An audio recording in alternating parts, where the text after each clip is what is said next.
सय्यिआति अअमालिना मन यहदिहिल्लाहु फला मुज़िल्ल लहु व मन युज़लिलहु फला हादिय लहु व नशहदु अन ला इलाहा इल्लल्लाहु वहदहु ला शरीका लहु व नशहदु अन्न सय्यिदना व शफीअना व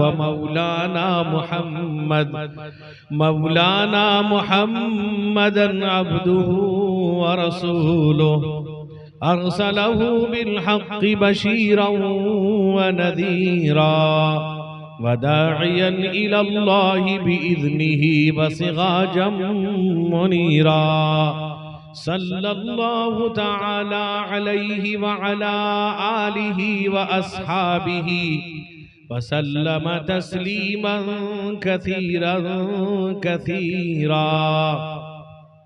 अम्मा बअदु फ़अऊज़ु बिल्लाहि मिनश शैतानिर रजीम। बिस्मिल्लाहिर रहमानिर रहीम।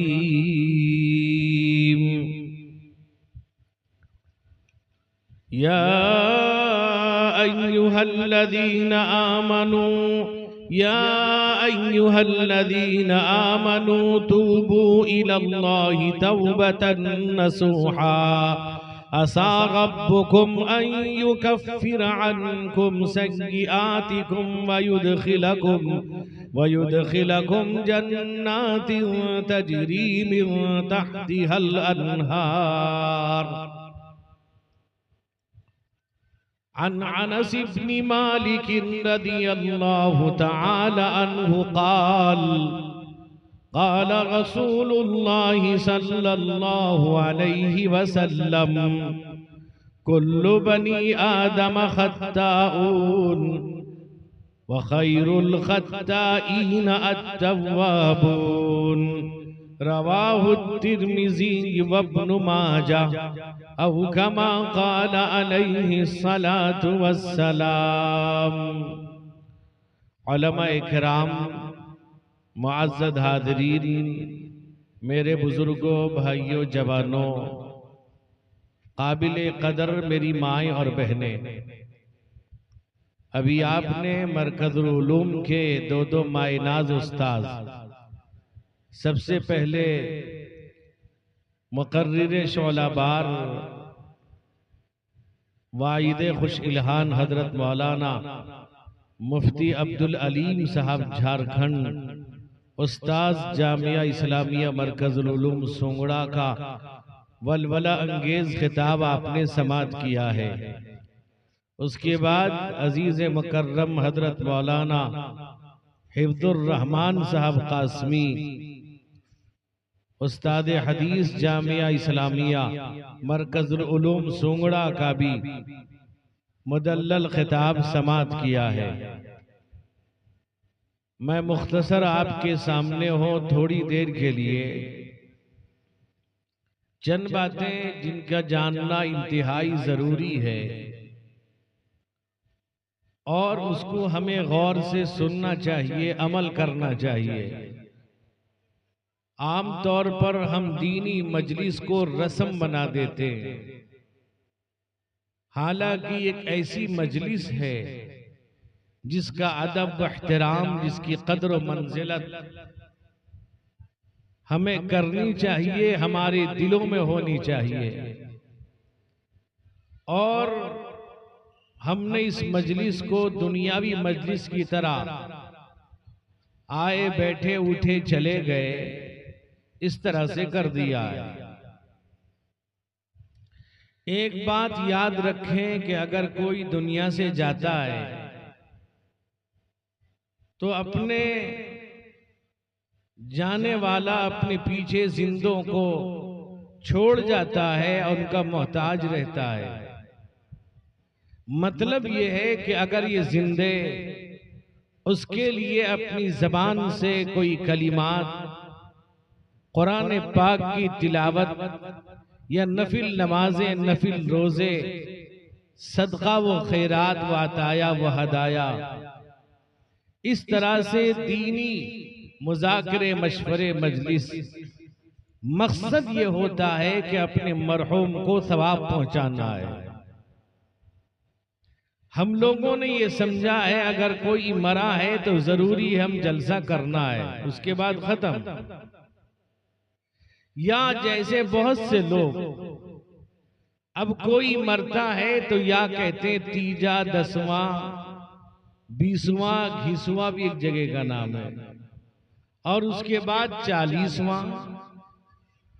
बहुत से लोग आज भी सूंगड़े के अंदर वो कहते हैं बाकायदा मौलवी साहब 40 का जलसा। यानी आपका जहन इस तरह से बना हुआ है, जबकि अल्लाह का फजल है, अल्लाह का करम है कि इस मरकज की बरकत है कि इसके वास्ते से दिन ब दिन उलमा और हुफ्फाज पैदा होते जा रहे हैं। हमें हर चीज को जानना और समझना चाहिए, और मरने के बाद किसी की मैयत पर कौन सी चीज करनी है, किस चीज को नहीं करना है, हम पूछते नहीं। कोई मरता है तो वहां फतवा औरतों का चलता है, किसी की शादी होती है वहां भी फतवा औरतों का चलता है। हम उलमा से मालूम करके नहीं करना चाहते। और एक जगह मुझे मालूम हुआ कि एक घर में उनके बाप का इंतकाल हो गया। मैं महल्ले का नाम नहीं लूंगा, और एक साहब को बुलाकर मुस्तकिल रोजाना कुरान पढ़ा रहे थे। यानी वो 40 दिन तक कुरान पढ़ेंगे, हमारे अब्बा को बख्शेंगे। ये बताया किसने, ये कहां से आया? पहले हम सुना करते थे, हजरत वालिद रहिमहुल्लाह कहते थे कि एक वक्त वो था कि लोग आखून बैठाते थे, उसी को आखून कहते थे कि मरने के बाद 40 दिन के लिए किसी को बुलाया जाता, वो आता, कुरान पढ़ता, खाना खाता, या जो चाहता हदिया हदाया वो लेता था, जिसकी शरीयत में कहीं कोई गुंजाइश नहीं। हमें नहीं करना चाहिए। आप कुरान पढ़ें। कुरान खानी का क्या मतलब? कुरान का पढ़ना। घरों में पढ़ें, जितना चाहें पढ़ें, जिस वक्त चाहें पढ़ें। कुरान अल्लाह का कलाम है, उसके लिए आप जितनी कुरान खानी आप कर सकते हैं उसको सवाब पहुंचा आप करिए।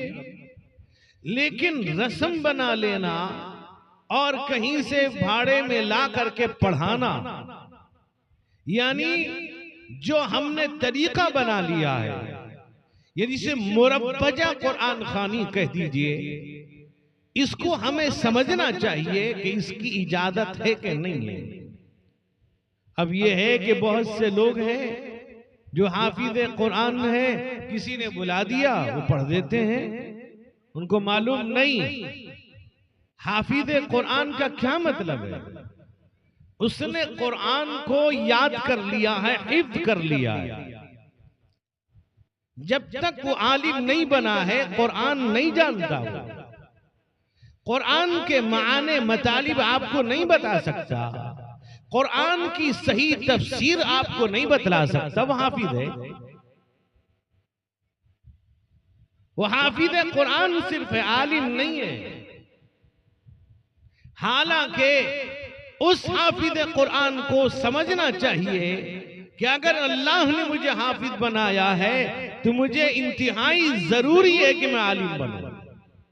कुरान को समझना है, अल्लाह का कलाम है, अल्लाह की किताब है, हमको समझना चाहिए। लेकिन कुरान के साथ हमारा मामला, हमारे घरों में कुरान पढ़ने वाले नहीं, हमारे घरों में तिलावत करने वाले नहीं, हमारे घरों में कुरान जानने वाले नहीं, इससे बड़ी नहूसत क्या हो सकती है? घर में एक आदमी भी तिलावत करने वाला ऐसा भी घर है नहीं है। और कहा जाए कुरान पढ़ो, कहता बचपन से पढ़े नहीं, इससे काम नहीं चलेगा। या हमें कह दोगे, लेकिन वहां कब्र में क्या जवाब दोगे? वहां यही कह दोगे नहीं पढ़े, नहीं पढ़ाए। बाद लोग कहते हैं कि देखो अल्लाह के यहां मौलवी की ज्यादा पकड़ होगी। कहते हैं दो पकड़ ज्यादा, इनको मालूम नहीं है। पकड़ उसकी ज्यादा होगी यानी दो तरह से कि आपने इल्मे दीन को क्यों नहीं सीखा, इसका ये मुआखजा है, और अमल क्यों नहीं किया, इसका मुआखजा है। आलिम दीन है, उसने इल्मे दीन को हासिल किया, अल्लाह कहेगा लम उबअस फीकुम इल्मन लउअज़्ज़िबन्नकुम। ए आलिम दीन, मैंने तुझे इसलिए इल्म नहीं दिया कि तुझे अजाब दे दूं। पकड़ आलिम की नहीं होगी। क्यों? कुरान क्या कहता है? इन्नमा यख्शल्लाह मिन इबादिहिल उलमा इन्नल्लाह अज़ीज़ुन गफूर। अल्लाह कहता है मेरा डर उनके दिल में। गुनाह, कौन ऐसा बंदा है जो ये दावा कर दे मुझसे गुनाह नहीं होते, चलते फिरते उड़ते बैठते सोते जागते हर एक गुनाहगार है, लेकिन उसके दिल में डर अल्लाह का है। लेकिन अब बहुत से लोग होते हैं, उनसे कहा जाए तुम ये गुनाह तुमने किया, कहा सब करते मैं कर दिया तो क्या हुआ।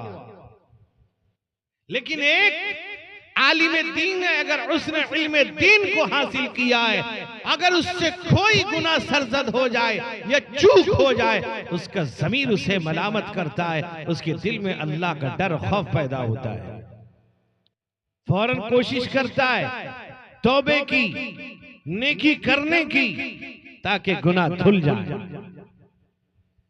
मेरे भाई, तो इसलिए हमने कुरान को और एक ऐसा मजाक बना दिया। कितने लोग हैं जो आज चाहते हैं हम कुरान पढ़ें, उनसे पूछा जाए कि अल्लाह के बंदे जवान हो गए हो, बड़ी उम्र हो गई, नौकरी करते हो, कारोबार कर रहे हो, तिजारत कुछ भी करते हो, उनसे कहो कि जरा कुरान पढ़ लो, कहते टाइम का, उसको टाइम नहीं। जब बीवी मर जाएगी 1 महीने में शादी होने को तैयार, वहां शर्म नहीं आता उसको। कुरान पढ़ने में इसको शर्म आता है। होना तो ये चाहिए कि अल्लाह के कलाम के लिए हमें वक्त निकालना है। आप पढ़ना नहीं जानते, कुरान खोल के देख लो, अल्लाह का कलाम है, अल्लाह की पाकीज़ा किताब है। अल्लाह फरमाते हैं इन्ना अंज़लनाहु कुरआनन अरबिय्या लअल्लकुम ताक़िलून। ये लोगों, कुरान को हमने अरबी में नादिल किया ताकि तुम समझो। आज आप देखें जितने मजहब दुनिया के अंदर हैं, उनके मजहब की किताबें कई जबानों में। क्यों? इसलिए कि हर एक मुल्क में जबान अलग बोली जाती है, तो उनको वो किताब समझ में नहीं आएगी, उनकी जबान में उनकी मजहब की किताब को लिख के देना पड़ता है। लेकिन कुरान अल्लाह का पाकीज़ा कलाम है। पूरी दुनिया में जहां भी मुसलमान हैं, कुरान उसी अरबी जबान में पढ़ते हैं, क्योंकि वो कलाम है अल्लाह का, तब्दील नहीं की जा सकती।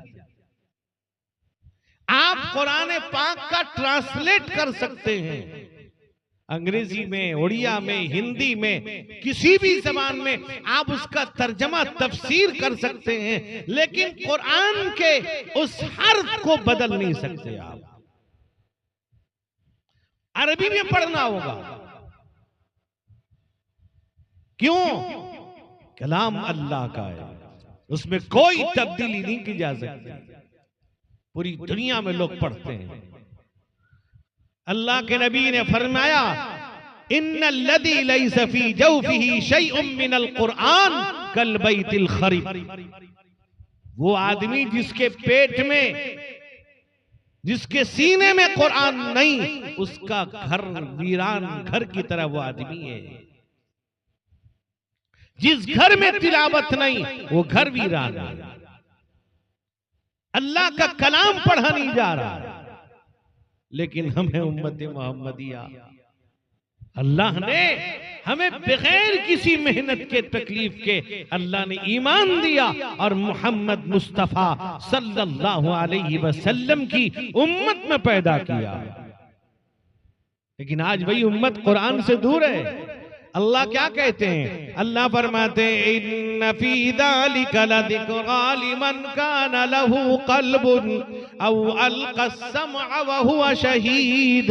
अल्लाह कहता है कुरान में ऐसी नसीहत है जिसके पास सही अक्ल फहम होगा, दिलो दिमाग होगा। यहाँ मुफस्सिरीन कल्ब से अकल मुराद देते हैं, वो कुरान पाक को समझेगा। आज हाल क्या है? पूरे गांव में आप सर्वे कर लीजिए, मुश्किल से एक दो घर में कोई तिलावत करता होगा। हमें फुर्सत नहीं तिलावत के लिए, बहुत मुश्किल है। अल्लाह कहते हैं अफला यतदब्बरूनल कुरआन अम अला कुलूबिन अक़फ़ालुहा। अल्लाह कहते हैं या तो ये कुरान को समझने को तैयार नहीं या इनके दिल पे ताला लग गया है। फुर्सत नहीं, वक्त तुम्हारे पास नहीं। मैं कहता हूं एक आयत पढ़ना सीखो कम अज कम। सूरे फातिहा ही सही कर लो। जिन सूरतों को आप नमाज में पढ़ते हो, छोटी छोटी सूरतें, उसको भी कायदे से याद कर लो। कितना वक्त लगेगा? आपकी हमारे पास वक्त नहीं इसके लिए। हमने मरकजुल उलूम की मस्जिद से कई दफा हमने ऐलान किया कि जो बड़े पढ़ना चाहें, जिस वक्त चाहेंगे, हम उनके लिए तैयार बैठे हैं। कोई कुरान पढ़ना चाहता है, हम तैयार हैं उसके लिए। हम उसके लिए दामन फैलाए हुए हैं, आओ कुरान पढ़ो। अल्लाह का कलाम है, अल्लाह की किताब है। लेकिन आज उसी कुरान पाक को हमने सिर्फ बच्ची की रुखसती में देने के लिए रखा है, या ये है कि दुल्हा जब चलता है घर से उसके सर पे, या दुल्हन रुखसत होती है उसके सर पे कुरान रख के रुखसत किया जाता है। यानी इतना तो दिल में है कि बड़ी बरकत वाली किताब है। कुरान अगर कोई पढ़ेगा, अल्लाह दुनिया में भी इज्जत अता करेगा और आखिरत में भी अल्लाह इज्जत से नवाजेंगे। उसकी कमाई में, उसकी उम्र में, उसके घर में, उसकी सेहत में, उसके बिजनेस में अल्लाह ताला बरकत अता कर देंगे। ये सिर्फ इतना ही नहीं, अल्लाह के नबी रहमते कौनैन हुजूर सैयद आलम मोहम्मद मुस्तफा सल्लल्लाहु अलैहि वसल्लम ने इरशाद फरमाया कि देखो कुरान पढ़ो, इक़राउल कुरान फ़इन्नहु याती यौमल क़ियामती शफ़ीअन लि अस्हाबी। ऐ लोगों, कुरान पढ़ो, ये कुरान कल क़यामत के दिन तुम्हारी शिफात करेगा। खुदा ना खास्ता अल्लाह जहन्नम का फैसला करेगा, कुरान आगे खड़ा हो जाएगा परवरदिगार। ये इस कुरान को पढ़ने के लिए रात को बेदार होता था, रोजाना तिलावत करता था। कुरान शिफात करेगा, अल्लाह उसकी शिफात कबूल करे। आप चले जाइए बाजार में, शाम में देख लीजिए मुसलमानों की भीड़ बाजार में, बड़े 30 मार्खा बैठे मिलेंगे आपको। वहां के लिए फुर्सत, बाजार के लिए फुर्सत, मोबाइल देखने के लिए फुर्सत, लड़ाई झगड़े के लिए फुर्सत, सब चीज के लिए फुर्सत है। तो आज मेरे मुसलमान को कुरान पढ़ने और नमाज पढ़ने के लिए फुर्सत नहीं है। कुरान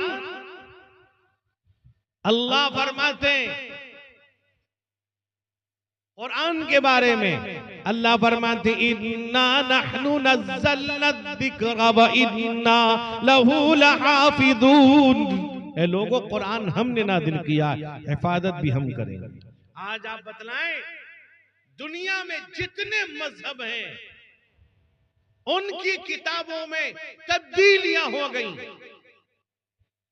बहुत तब्दीली, लेकिन कुरान जिस तरह से नाजिल हुआ था आज तक उसी तरह है और कयामत तक रहेगा। आज ये उम्मत है दूसरे उम्मत की गवाह, ये उम्मत तो दूसरों को भलाई का रास्ता दिखाने वाली, आज ये खुद अलग है, गुमराह है। हम समझते हैं, हम तो जुमा पढ़ते हैं, हम समझने को तैयार नहीं। अल्लाह क्या कहते हैं, अतअमुरूना अन्नास बिल बिर्रि व तनसौना अनफुसकुम व अंतुम ततलूनल किताब अफला ताक़िलून। अल्लाह कहते हैं, लोगों तुम दूसरों को भली बात का हुक्म कर रहे हो, अपनी बारी आती भूल गए हो, हालांकि तुम कुरान पढ़ने वाले समझने वाले लोग। कुरान का पढ़ना जितना जरूरी है उससे ज्यादा जरूरी सही पढ़ना है, तब जाकर के उसे अल्लाह का कलाम कहेंगे। कुरान को सही पढ़ना, मैंने कहा सूरे फातिहा आप पढ़ते हैं नमाज में, उसे ठीक करिए। सूरत पढ़ते हैं उसे ठीक करिए। नहीं हम पढ़ते आए हैं, हम तो पहले से पढ़ रहे हैं, हम तो 40 साल हो गया पढ़ते हैं कुरान, इससे काम नहीं चलने वाला है। अल्लाह का कलाम है, अल्लाह की किताब है। मेरे दोस्तों, मेरे बुजुर्गों, इसलिए कुरान, आपने बच्चे को जब कुरान पढ़ाया होगा, वो बच्चा आपके लिए भी पढ़ेगा। आप आराम कर रहे होंगे कब्र में, आपका बच्चा आपके लिए तिलावत करके आपको बख्शेगा। और अल्लाह के नबी रहमते कौनैन हुजूर सैयद आलम मोहम्मद मुस्तफ़ा सल्लल्लाहु अलैहि वसल्लम ने फरमाया कि औलाद की दुआ माँ बाप के लिए और माँ बाप की दुआ औलाद के लिए अल्लाह कबूल फरमाता है। बेटा कुरान पढ़ेगा, दुआ करेगा, अल्लाह फरिश्तों से कहेगा इसके बेटे ने दुआ मांगी है, कुरान पढ़ के पहुंचाया इसको सवाब, इसे अज़ाब हटा लो। एक बहुत बड़े कुरान के मुफस्सिर कुरान, यूं समझिए कि जिनकी किताब पूरी दुनिया के मदारिस इस्लामिया में पढ़ाई जाती है, जिसका नाम जलालैन शरीफ है। मोटी किताब है, आपके मरकज में पढ़ाई जाती है। अल्लाह का फजल है कि बुखारी शरीफ पढ़ाई जाती है। तो जलालैन शरीफ कुरान पाक की तफसीर ट्रांसलेट वो अरबी जबान में, बहुत बड़े मुफस्सिर, उन्होंने एक तफसीर लिखी है जिसका नाम दुर्रे मंसूर है। उसमें एक वाकया लिखते हैं कि एक बच्चा हाफिज कुरान था, उसकी मां का इंतकाल हो गया। रोजाना मां की कब्र पे जाता, कुरान पढ़ता। यही तो फायदा है बच्चों को पढ़ाने का। आज अगर वो बच्चा आलिम दीन हाफिज कुरान नहीं है, माँ बाप के लिए किसी को बुला के दुआ करा दिया, जलसे कर दिया, खत्म। अब कब्रिस्तान में कहां मां दफन है बाप पता नहीं। हमारे उस्ताद मुहतरम दारुल उलूम देवबंद के नायब मुहतमिम मुनाजिर इस्लाम फकीहुन नफ्स हजरत मौलाना मुफ्ती मोहम्मद राशिद साहब आजमी, उस्ताद हदीस और नायब मुहतमिम दारुल उलूम देवबंद, वो फरमा रहे थे कि यूपी में एक जगह उनके जानने वाले थे, उनका इंतकाल हो गया और हजरत मौलाना फरमाते हैं कि मैं कुछ महीनों के बाद उनके घर गया और उनसे ताल्लुकात थे। मेरे पास फुर्सत के वक्त नहीं थे, लम्हात नहीं थे। मैं गया उनका बच्चा कारोबार करता है। मैंने मुलाकात हुई, मैंने कहा तुम्हारे वालिद के कब्र पे जाऊंगा, फातिहा पढ़ूंगा। फरमाते हैं कब्रिस्तान में वो बता नहीं सका मेरे वालिद की कब्र कहाँ है। किस बात पे खुश हो तुम? आज तुम्हारी औलाद पर दीन है, किस उम्मीद पर हो तुम? कब्र में तो जाना है। वो लिखते हैं कि रोजाना उसकी जब मां का इंतकाल हो गया, रोजाना कब्र पे जाता, कुरान पाक की तिलावत करता, अल्लाह का कलाम पढ़ता है रोजाना। आज कितने लोग हैं जो कब्रिस्तान जाते हैं? कितने लोग? अफसोस के मकाम है, बाप चले गई, मां चली गई, रिश्तेदार गए, कभी के हफ्ते में खड़ा हो जाए। अल्लाह के बंदे, जहां हमको जाना सबको जाना है, रोजाना खड़े होने की आदत डालो, जाओ कब्रिस्तान। वो कहते हैं रोजाना कुरान पढ़ता था। कुछ दिनों के बाद रात को सोया था, मां को ख्वाब में देखा। ख्वाब में मां आई, मां कहने लगी ए मेरा बेटा। वो देखता है कि मां बहुत आराम में, मां का चेहरा चमक रहा है, बेहतरीन लिबास पहनी हुई है। वो कहती है बेटा तू मेरी कब्र पे आता है, और आने के बाद फौरन तिलावत कुरान शुरू कर देता है, फौरन कुरान पढ़ने लगता है। ए बेटा जब तू मेरी कब्र पे आ, थोड़ी देर रुक जा, उसके बाद तिलावत कर। अब बतलाओ, जब मां ये बात कहती है, बेटा पूछता है कि अम्मी जान वजह क्या है कि मैं थोड़ी देर रुक जाऊंगा, उसके बाद कुरान पढ़ूंगा। मां ये कहती है मेरा बेटा जब तू आते ही फौरन कुरान पढ़ने लगता है, तेरे चेहरे से लेके मेरी कब्र तक एक ऐसी रोशनी, एक नूर निकल के आता है जिसकी रोशनी में मैं तेरा चेहरा नहीं देख पाती। रुक जा, तेरा चेहरा देख लो फिर पढ़ लेना।